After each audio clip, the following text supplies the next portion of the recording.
Hier soir, une explosion devant une salle de concert de Manchester a fait au moins 22 morts et une soixantaine de blessés. Theresa May parle d'une épouvantable attaque terroriste. Nous y viendrons.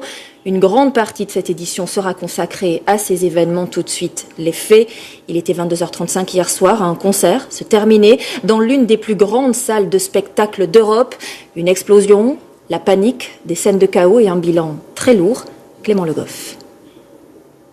Le concert vient de se terminer lorsqu'une explosion sourde retentit. Oh my God. Il est un peu plus de 22h30 hier soir à Manchester. What's going on? Les spectateurs s'interrogent Oh my God. avant d'être gagnés par la panique. La foule cherche à sortir par tous les moyens. Certains enjambent les barrières. Le chaos. Des centaines d'adolescents s'échappent en courant. À la sortie, des parents impuissants attendent leurs enfants.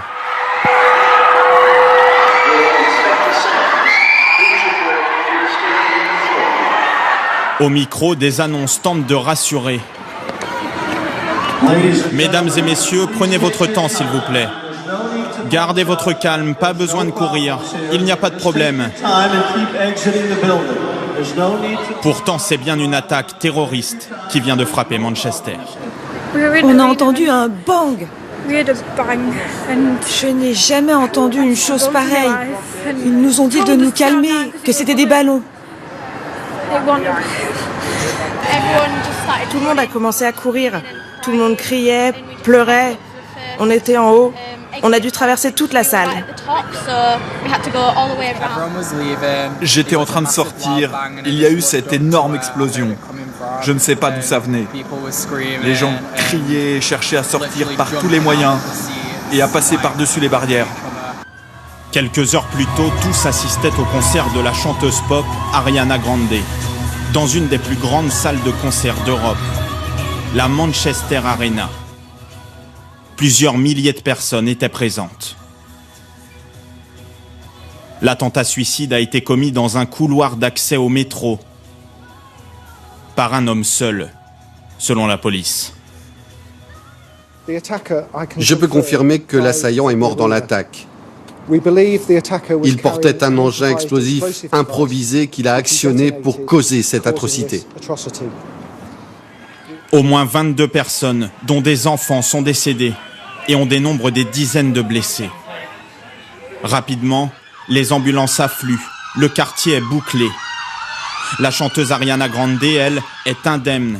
Sur les réseaux sociaux, elle écrit « Brisée, du fond du cœur, je suis terriblement désolée. Je n'ai pas de mots. » Il s'agit de l'attaque la plus meurtrière au Royaume-Uni depuis les attentats de Londres, il y a 12 ans. Oui, en direct de Manchester, devant la salle de concert, nous attend notre correspondant en Grande-Bretagne, Loïc de la Mornay. Loïc, le quartier est bouclé, on imagine une atmosphère très pesante, une ville sous le choc.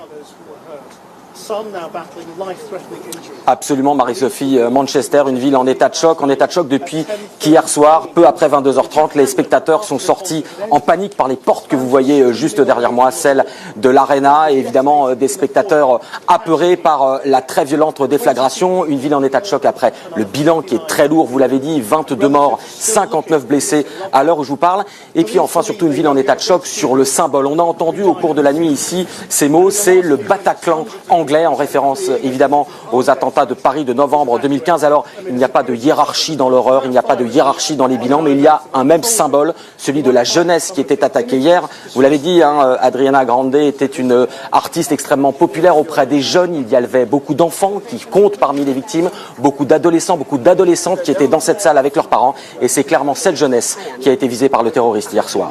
Oui, et Loïc, il faut aussi dire que ce matin encore, un nouveau vent de panique a soufflé sur Manchester. La police dit avoir dû traiter un incident. Qu'en est-il ?